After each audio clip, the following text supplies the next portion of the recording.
Olá, sou Moacir Tio, engenheiro em segurança do trabalho, e hoje irei gravar mais um vídeo para você, profissional em segurança do trabalho, falando como você pode ter mais sucesso no seu trabalho trabalhando com comportamento seguro dos funcionários. O grande desafio da segurança do trabalho é justamente trabalhar nas questões comportamentais. Porque diariamente trabalhamos com várias pessoas, pessoas diferentes, com gostos diferentes, pessoas com perfis e pensamentos diferentes, e tudo isso dentro da segurança do trabalho, dentro do dia a dia, se torna um desafio. Por quê? Porque são os trabalhadores no dia a dia que fazem a segurança acontecer. Então, quando nós falamos de comportamento, o comportamento ele é algo que acontece em todos os momentos. Diariamente, nós estamos nos movimentando, fazendo algo, e isso é um comportamento, ok?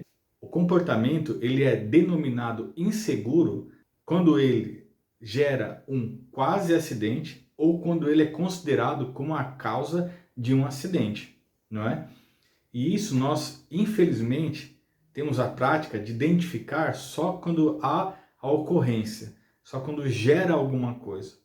E o nosso grande desafio é trabalhar esse comportamento para que ele seja sempre classificado como seguro e não inseguro.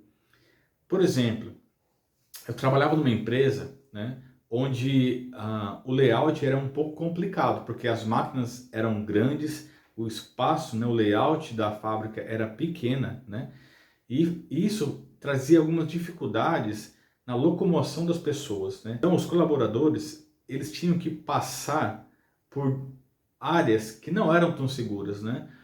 Mas isso era uma rotina e isso era visto como normal. Por quê? Eu tenho pouco espaço, não tenho como fazer vias de pedestres, então os funcionários passam em alguns momentos onde dá para passar. Isso era rotineiro. Até que um dia um colaborador ele passou por esse caminho inadequado e bateu a cabeça no equipamento. E aí, quando você vai fazer uma análise do que aconteceu, né, é colocado, bom, há um comportamento inseguro, porque ele não deveria ter passado naquele local. Porém, esse comportamento dele já era conhecido. Outras pessoas também faziam o mesmo. Só que quando gera um acidente, aí é considerado comportamento inseguro, né? Isso é uma prática que acontece na grande maioria das empresas, na grande maioria das análises de ocorrências. Sempre identificar ou sempre classificar o comportamento humano como inseguro quando ele gera um acidente. Porém, muitas vezes esse comportamento ele é praticado diariamente, mesmo sendo ele inadequado, ele é praticado diariamente. E aí, infelizmente, as empresas tendem a se preocupar mais com aquele comportamento quando ele gera um acidente. E aí são tomadas várias ações para que de conscientização, treinamento, procedimento, diálogos de segurança para tentar conscientizar sobre aquele comportamento que houve, né? Só que só isso às vezes não traz o resultado esperado. E é esse o objetivo desse vídeo. Trazer um pouco mais de conhecimento e informação de como nós podemos tratar essas questões comportamentais. Afinal, não importa o quão seguro seja a empresa, comportamento inseguro ele pode ocorrer todos os dias. Por quê? Porque o erro humano ele está presente no nosso dia a dia. Não existe um colaborador perfeito.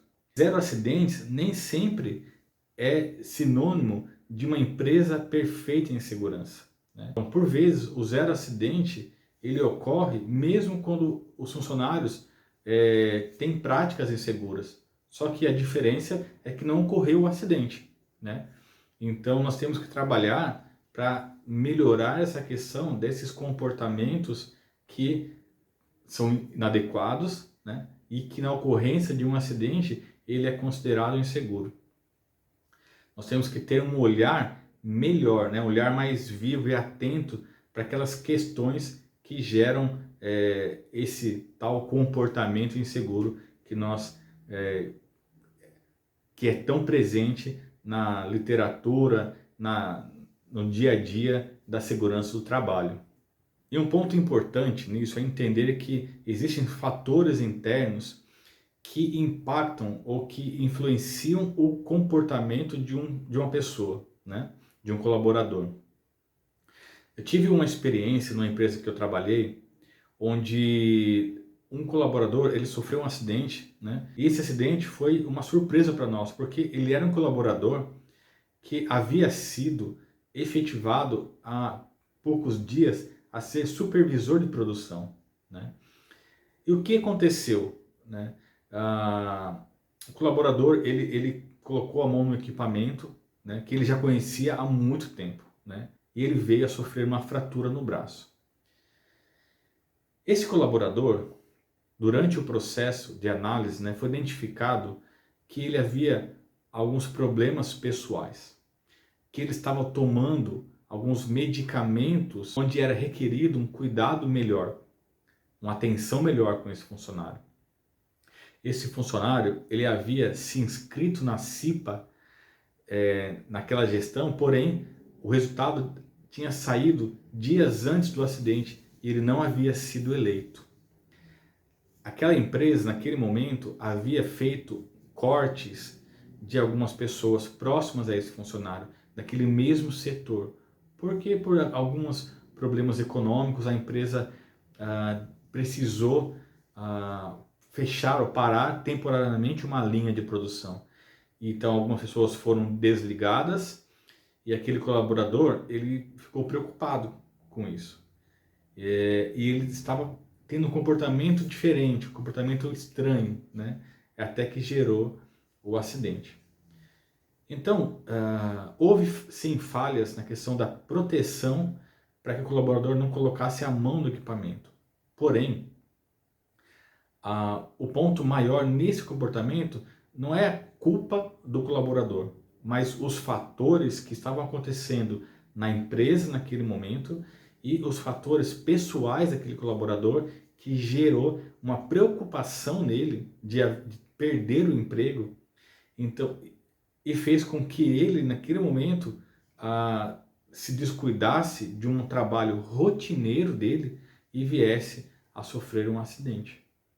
Então, fatores pessoais, fatores internos são determinantes para que esses comportamentos inadequados eles se tornem comportamentos inseguros ou comportamentos causas de acidentes, né? E dentre esses comportamentos que nós estamos falando, não estou falando somente da pressa, não estou falando somente de uma ação negligente, uma ação descuidada, uma ação desatenta. Porque pressa, ação descuidada, a negligência, elas são consequências, elas não são a causa, a base do comportamento. Existem fatores pessoais como distúrbio emocional, nível de inteligência, incapacidade de compreensão, frustração, falta de incentivo, né? Entre outros, né? Mas esses são fatores internos que eles também influenciam no comportamento humano, né? Tem um exemplo que eu gosto muito de usar, que é a questão, né, do entregador de motocicleta. Muitas vezes nós reclamamos da velocidade que ele anda no trânsito quando nós estamos no trânsito, mas quando nós estamos em casa esperando a entrega e há uma demora, nós reclamamos da demora também. Ou seja, esse comportamento inadequado do entregador muitas vezes é causado pelo conceito de tempo, pelo conceito de pressa que existe em cima da profissão dele, né? Porque um colaborador que não entrega seus produtos com rapidez, ele é considerado um mau entregador, né? E aí ele pode perder o emprego. Então, na cabeça dele, o entregador que faz um bom trabalho é o entregador que age rápido, que entrega rápido, que faz muitas entregas durante o período de trabalho. E essa entrega rápida faz com que ele tenha que ter atitudes ou comportamentos inseguros no trânsito, que pode gerar acidente. Então é importante, né, quando nós falamos de comportamento e comportamento inseguro e o que fazer para eliminar esses comportamentos, é entender todos esses fatores que norteiam o comportamento final de um colaborador. Isso é extremamente importante. Assim como no acidente que eu coloquei, que não foi somente a questão de ter ou não uma proteção ali. Foi a questão emocional do colaborador que influenciou em muito com que ele tivesse aquele descuido, com que ele viesse a não se preocupar tanto com a segurança dele devido a todo o momento que ele estava passando.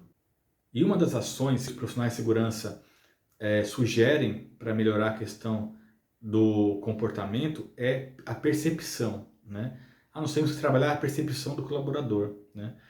Só que às vezes a percepção, nós entendemos que é só a capacidade dele fazer uma análise de risco, identificar o perigo do trabalho, analisar o risco, e nós concentramos a teoria da percepção somente nessa base.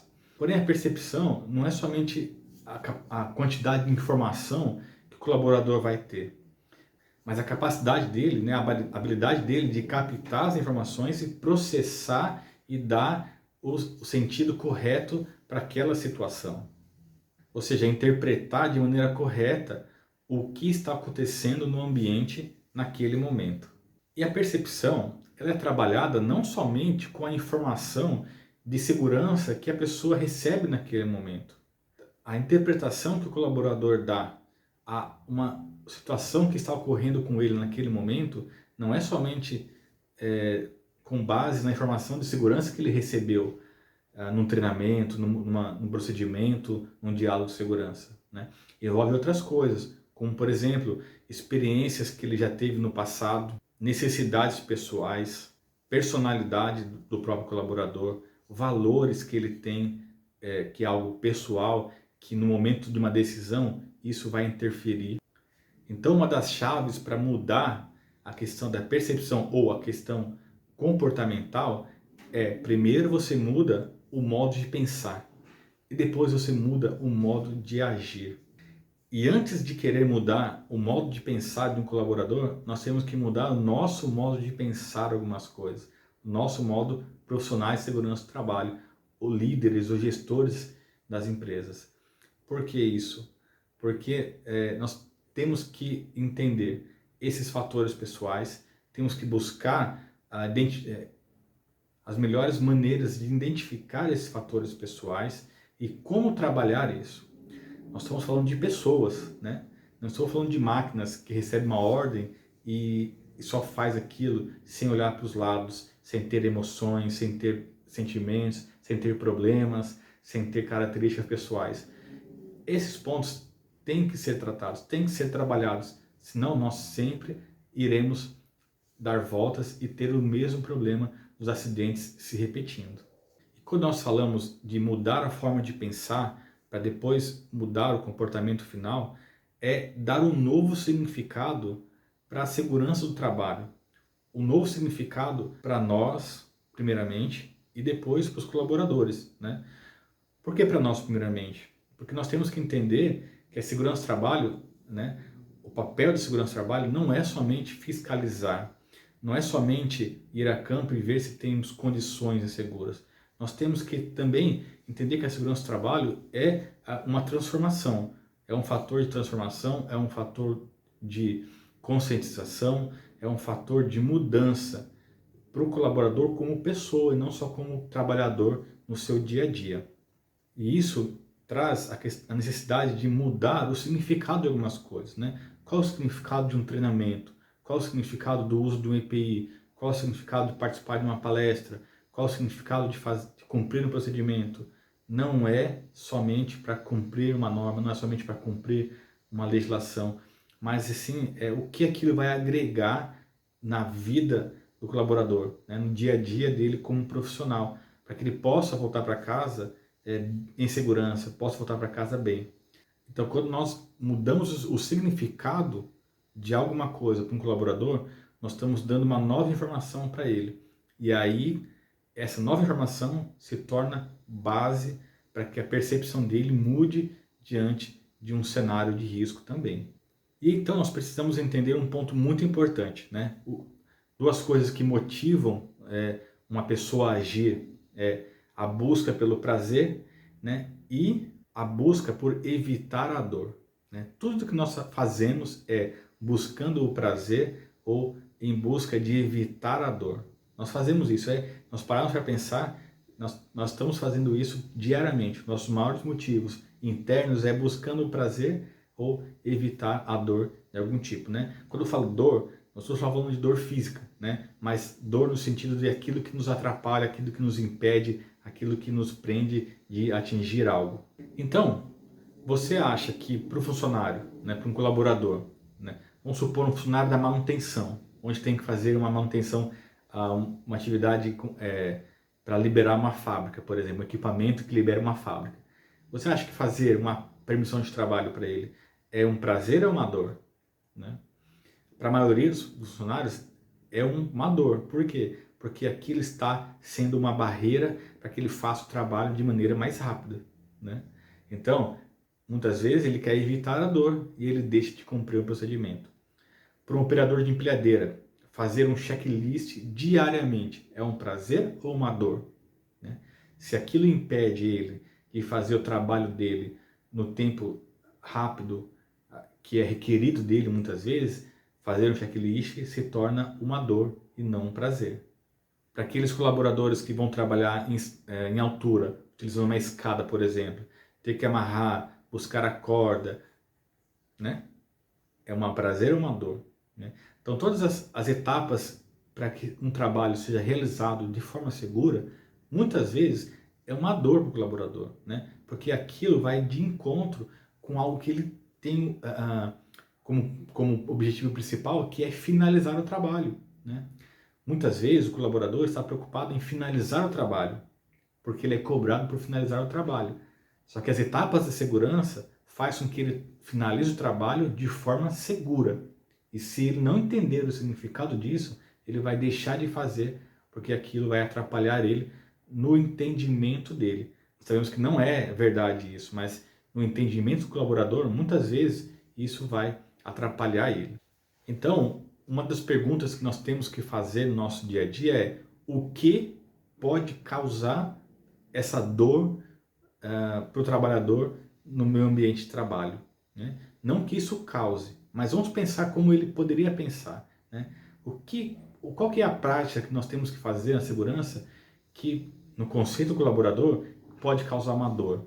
Então, como já falei, né, fazer um checklist, fazer uma permissão de trabalho, às vezes ir aferir uma pressão, buscar o equipamento adequado, buscar a ferramenta adequada, ir buscar o EPI adequado, aguardar que alguém venha acompanhar o trabalho, cumprir certos procedimentos. Então, o que tem no seu dia a dia do trabalho que pode ser uma barreira para o trabalhador?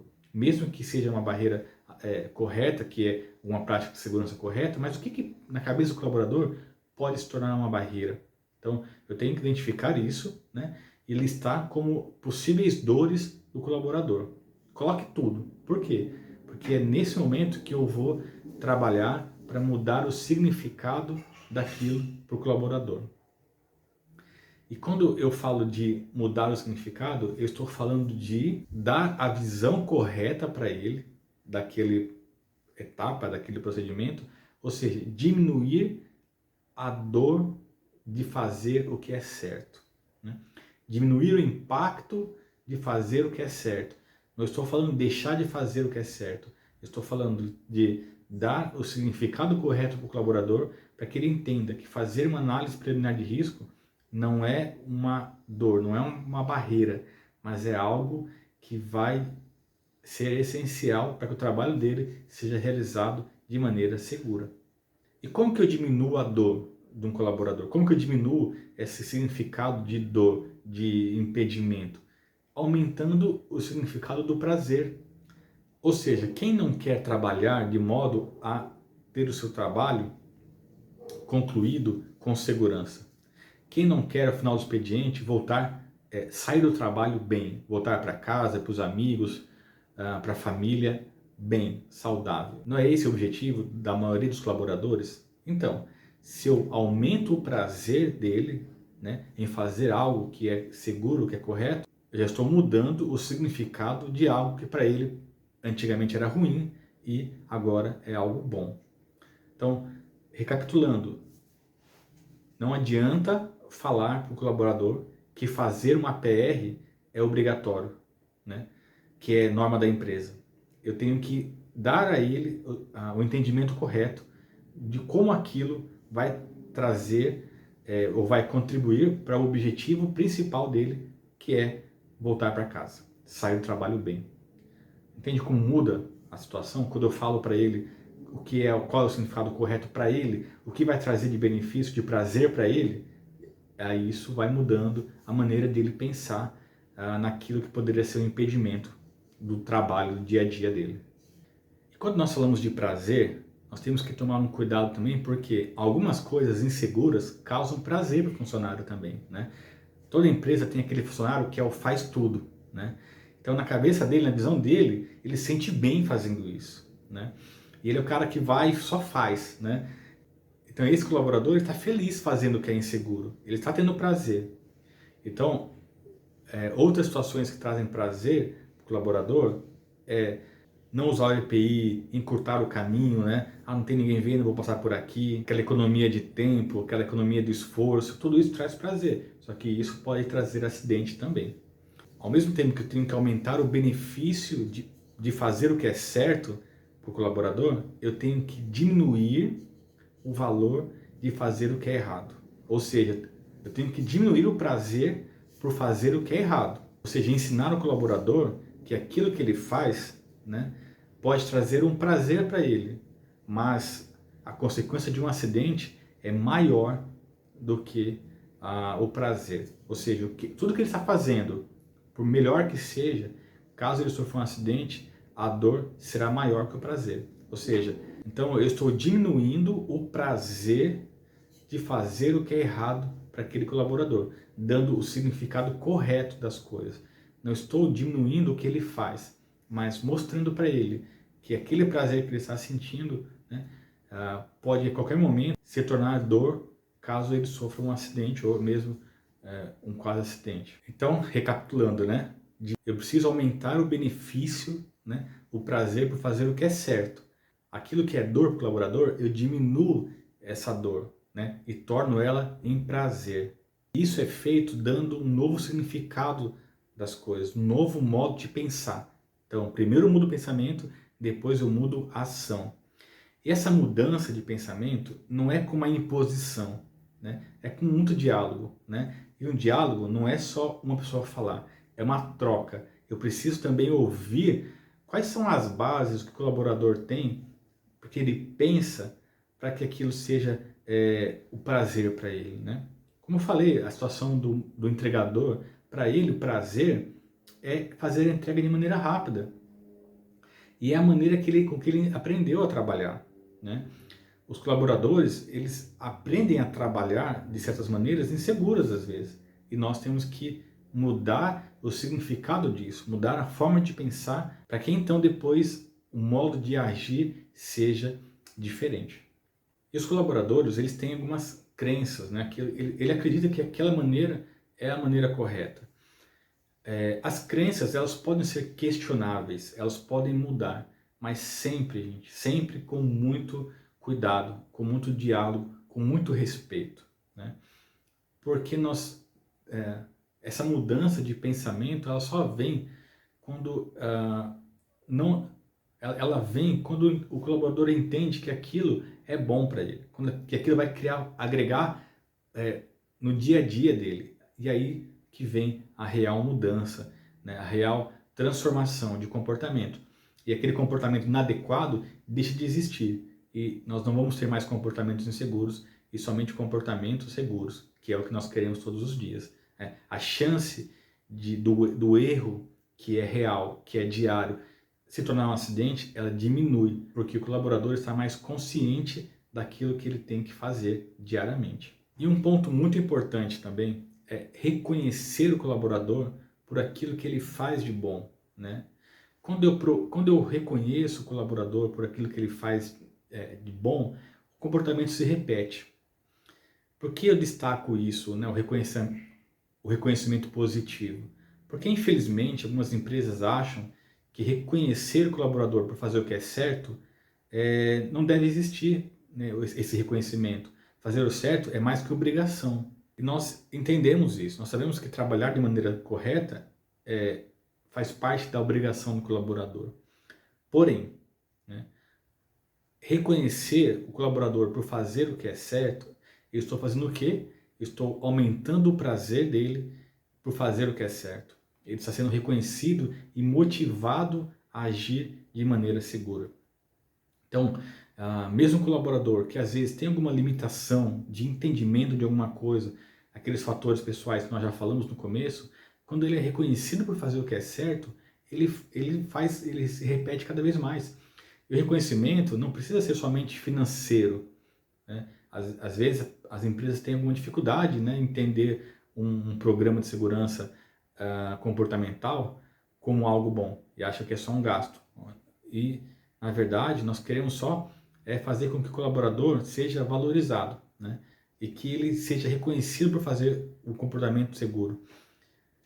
Quantos acidentes eles são evitados, né, quando o colaborador ele faz o que é certo? Qual é o custo de um acidente, né, comparado às vezes um brinde que é dado ou algum programa que é colocado? Então são fatores que nós podemos trabalhar com as empresas também, né, mostrar financeiramente o quanto o acidente impacta negativamente, né, diversos fatores, diversos aspectos, né, e versus como será benéfico para a empresa ter colaboradores reconhecidos por fazer o que é certo. Isso é real, isso acontece. Quanto mais nós aumentarmos o prazer do colaborador por fazer o que é certo, esse comportamento vai se repetir, porque ele está sendo valorizado, ele está sendo reconhecido. E todos nós, né, sem exceção, gostamos de ser valorizados, gostamos de ser reconhecidos, né? E nós precisamos, né, trabalhar esses aspectos, né, aumentar o prazer de fazer o que é certo, né, e diminuir o prazer de fazer o que é errado, né? Ou seja, mostrar para o funcionário que fazer o errado, o prazer momentâneo pode gerar acidentes graves, né? E isso não há, e nessa consequência do acidente, não há prazer nenhum, né? Diminuir o significado, né, que o funcionário dá para aquilo que ele considera dor, né? Aquilo que ele considera que é um impedimento para ele trabalhar, não é dor, aquilo é necessário para que ele possa ter um prazer maior ao final do seu trabalho. Mudar o significado disso, mudar a visão que ele tem, conhecimento dessas coisas, né? Dar um novo sentido teórico para que ele possa pensar de maneira diferente, faz com que ele tenha no final uma atitude diferente, não por imposição, mas por convencimento, por adquirir uma nova visão do que a segurança é e do que a segurança pode se tornar para ele, como colaborador, como ser humano, como pessoa. Esse é o nosso papel, né? Não só contribuir para a pessoa trabalhadora, mas para a pessoa, como ser humano. E nós precisamos, em primeiro lugar, mudar a nossa visão do que é realmente a segurança, o que a segurança pode fazer por uma pessoa, né? Qual a transformação que a segurança pode trazer se nós trabalharmos os fatores comportamentais corretos. Se nós estivermos dispostos a trabalhar para que o ser humano tenha um comportamento seguro corretamente, para que aquele comportamento que é habitual, né, e é normal até que não gere um acidente, ele não aconteça mais, né, porque o funcionário entendeu a importância de aplicar segurança em todos os momentos do seu trabalho, no seu dia a dia, dentro e fora da empresa.